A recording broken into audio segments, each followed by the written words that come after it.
സദാ രാമ രാമേതി നാമാമൃതം തേ സദാ രാമമാനന്ദനിഷ്യന്തകന്തം പിബന്തം നമന്തം സുദാന്തം ഹസന്തം ഹനുമന്തമന്ദാർഭജേദം നിതാന്തം.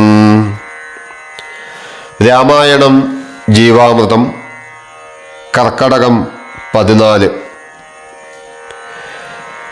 ചെറുതകലയൊരു വിടവിശിഖരവുമർന്നവൻ ചിന്തിച്ചു കണ്ടാൻ മനസ്സിജിതശ്രമം.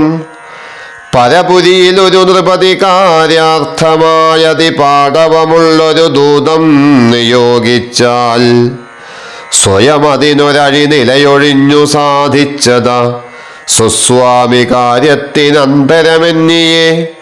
നിജഹൃദയ ചതുരതയോടപരമൊരു കാര്യവും നീതിയോടെ ചെയ്തു പോമവനുത്തമൻ. അതിനു മുഹുരഹമഖില നിശിചര കുലേശനെ അൻപോടു കണ്ടു പറഞ്ഞു പോയിടണം. അതിനു പെരുവഴിയുമിതു സുദൃഢമിതി ചിന്ത ചെയ്താരാമമൊക്കെ പൊടിച്ചു തുടങ്ങിനാൻ. മിഥില നൃപമകൾ മരുവുമതി വിമല ശിംശപാവൃക്ഷമൊഴിഞ്ഞുള്ളതൊക്കെ തകർത്തവൻ. കുസുമതള ഫലസഹിത ഗുൽമവല്ലീ തരുക്കൂട്ടങ്ങൾ പൊട്ടിയലറി വീഴും വിധൗ. ജനനിവഹ ഭയജനനനാദഭേദങ്ങളും ജംഗമാജാതികളായ പദത്രികൾ അതിഭയമൊരഖില ദിശി ദിവിഖലു പറന്നുടനാകാശമൊക്കെ പരന്നൊരു ശബ്ദവും. രചനിചരപുരി ഛടിതി കീഴ്മേൽ മറിച്ചിതു രാമദൂതൻ മഹാവീര്യപരാക്രമൻ. ഭയമൊടതു പൊഴുതു നിശിചരികളും ഉണർന്നിതു പാർത്തനേരം കപിവീരനെ കാണായി. ഇന്നത്തെ ചിന്താവിഷയം സി രാധാകൃഷ്ണൻ സാറിൻ്റെ രാമായണ പ്രസാദം എന്ന പുസ്തകത്തിലെ ഒരു ഭാഗത്തെ ആധാരമാക്കിയാവട്ടെ. സഭ്യതയെക്കുറിച്ചാണ് വർണ്ണിക്കുന്നത്. സാധാരണയായി കുറ്റവിചാരണ സഭകളിൽ ചെയ്യുന്നതും പറയുന്നതും മര്യാദാപൂർവമാവണം എന്നതാണ് പണ്ടേ ശരി. അതിനർത്ഥം അവിടെ നടക്കുന്നതൊന്നും സാംസ്കാരിക മൂല്യങ്ങൾക്ക് നിരക്കാത്തതാവരുത് എന്നാണല്ലോ.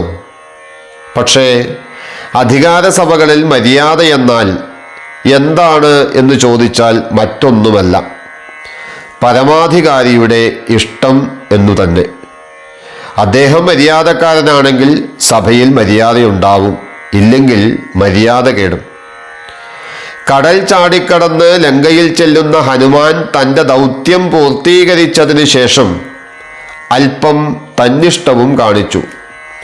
ആ ഒരു ഭാഗമാണ് ഇവിടെ തുടക്കത്തിൽ പാരായണം ചെയ്തത്. രാവണന്റെ പൂന്തോപ്പ് പൂർണ്ണമായും നശിപ്പിച്ചു. ദൂതനായി എത്തുന്ന ഒരാൾ താൻ വന്ന കാര്യം അവിടുത്തെ അധികാരിയെ അറിയിച്ചേ മടങ്ങാവൂ എന്നാണ് വെപ്പ്. അറിയിക്കാനുള്ള എളുപ്പ വഴിയായി കണ്ടത് ആ പൂന്തോട്ടം നശിപ്പിക്കലാണ്. പൂമാല കയ്യിൽ കിട്ടിയാൽ ഏതു വാനരനും എന്താണോ ചെയ്യുക അതുതന്നെയാണ് പൂന്തോപ്പിൽ ഹനുമാൻ ചെയ്തത്. തടയാൻ ചെന്നവരെ, മന്ത്രിപുത്രനെ എന്നല്ല രാവണപുത്രൻ ഉൾപ്പെടെ എല്ലാവരെയും കൊല്ലുകയും ചെയ്തു. തന്നെ കൊല്ലാൻ വന്നതിനാൽ എന്ന് ന്യായവും. അവസാനം ഇന്ദ്രജിത്ത് എയ്ത ബ്രഹ്മാസ്ത്രത്തെ, ആ ബ്രഹ്മാസ്ത്രം പ്രപഞ്ചശില്പിയുടെ ആയുധമായതുകൊണ്ട് അതിനെ മാനിച്ച് ബോധക്ഷയം നടിച്ചു കിടന്നു. തൻ്റെ ഊക്ക് തെളിയിച്ചു കഴിഞ്ഞു. ഇനി രാവണനെ കണ്ട് പറഞ്ഞു പോവുകയല്ലേ വേണ്ടു. അങ്ങനെയാണ് കയറിട്ട് വരിഞ്ഞുകെട്ടി ഹനുമാനെ രാക്ഷസന്മാർ രാവണസഭയിൽ കൊണ്ടുചെല്ലുന്നത്. എല്ലാ കാര്യങ്ങളും തീരുമാനിക്കുകയും എല്ലാ കുറ്റങ്ങളും വിചാരണ ചെയ്ത് തീർപ്പ് കൽപ്പിക്കുകയും ചെയ്യുന്ന സഭയാണ്. ബ്രഹ്മസഭയ്ക്കും ഈ സഭ തുല്യം എന്നാണ് അതിൻ്റെ നടത്തിപ്പുകാർ അവകാശപ്പെടുന്നത്. അനീതിയോ കള്ളമോ ഒന്നും ഇവിടെ സംഭവിക്കില്ല എന്ന് ഉറപ്പും നൽകുന്നു. എന്നിട്ട് ഹനുമാനോട് ചോദിക്കുന്നു, നീ ആരാണ്, എന്തിനിവിടെ വന്നു? ചരിത്രം മുഴുവൻ പറഞ്ഞതുകൂടാതെ ഹനുമാൻ രാവണന് അല്പം സതുപദേശവും നൽകുന്നുണ്ട്. സീതയെ ഉടനെ കൊണ്ടുപോയി ശ്രീരാമന്റെ കാൽക്കൽ വെച്ച് നമസ്കരിക്കുന്നതാണ് നിനക്ക് ആയുസ്സിന് നല്ലതെന്നാണ് ആ ഉപദേശം. അപ്പോഴാണ് സഭയുടെ തനി പ്രകൃതം വ്യക്തമാകുന്നത്. ഈ ധിക്കാരിയെ തല്ലിക്കൊല്ലാൻ ഇവിടെ ആരുമില്ലേ എന്നാണ് രാവണന്റെ പ്രതികരണം. അതിന് തയ്യാറായി പലരും മുന്നോട്ട് വരുമ്പോൾ വിഭീഷണൻ ഇടപെട്ട് മുടക്കുന്നു. ദൂതനെ ആരും കൊല്ലാറില്ല, തക്ക മറുപടി പറഞ്ഞ് മടക്കി അയക്കുകയാണ് വേണ്ടത്. ഇവിടുത്തെ പ്രതാപം രാമൻ അറിയണമെങ്കിൽ ഇയാൾ മടങ്ങിച്ചെല്ലാതെ പറ്റില്ല. അതാണ് അങ്ങയുടെ അന്തസ്സിനും നല്ലത്. രാവണൻ തീരുമാനിക്കുന്നു, എന്തായാലും ഇവിടെ കാണിച്ച ആക്രമണത്തിന് ഇവനെ കണക്കിന് ശിക്ഷിച്ചേ മതിയാവൂ. രാവണന് ഇഷ്ടമില്ലാത്തതൊന്നും ആരും സഭയിൽ പറയുന്നില്ല. മർക്കടന്മാർക്ക് ശൗര്യം വാലിന്മേലാണ്.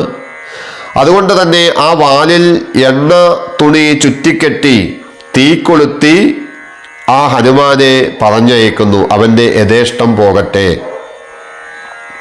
ഒരു കളിയിൽ ചെയ്യുന്ന ലാഘവത്തോടെയാണ് രാവണൻ ഈ കാര്യങ്ങളൊക്കെ തീരുമാനിക്കുന്നത്. അതായത് രാജാവിന് അപ്പോൾ തോന്നുന്നതാണ് നീതി.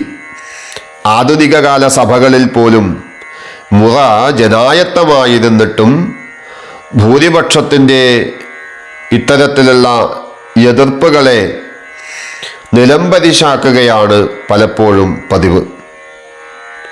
കൊള്ളരുതാത രാജാവിൻ്റെ ആദ്യാവസാനത്തിലുള്ള ഇത്തരമൊരു ദുഷ്കൃതം മഹാഭാരതത്തിലും നമുക്ക് കാണാൻ സാധിക്കും. പാഞ്ചാലിയെ മുടിചുറ്റിപ്പിടിച്ച് വലിച്ചിഴച്ച് കൊണ്ടുവരുന്നത് പരമോന്നത സഭയിലേക്കാണ്. ഒരു കുറ്റവും പാഞ്ചാലി ചെയ്തിട്ടല്ല. ഭർത്താവ് അവരെ പണയം വെച്ച് ചൂത് കളിച്ചു തോറ്റതിനാൽ ചൂതിൽ ജയിച്ചവർക്ക് ഭാര്യയെ അടിമയായി കിട്ടിപ്പോലും.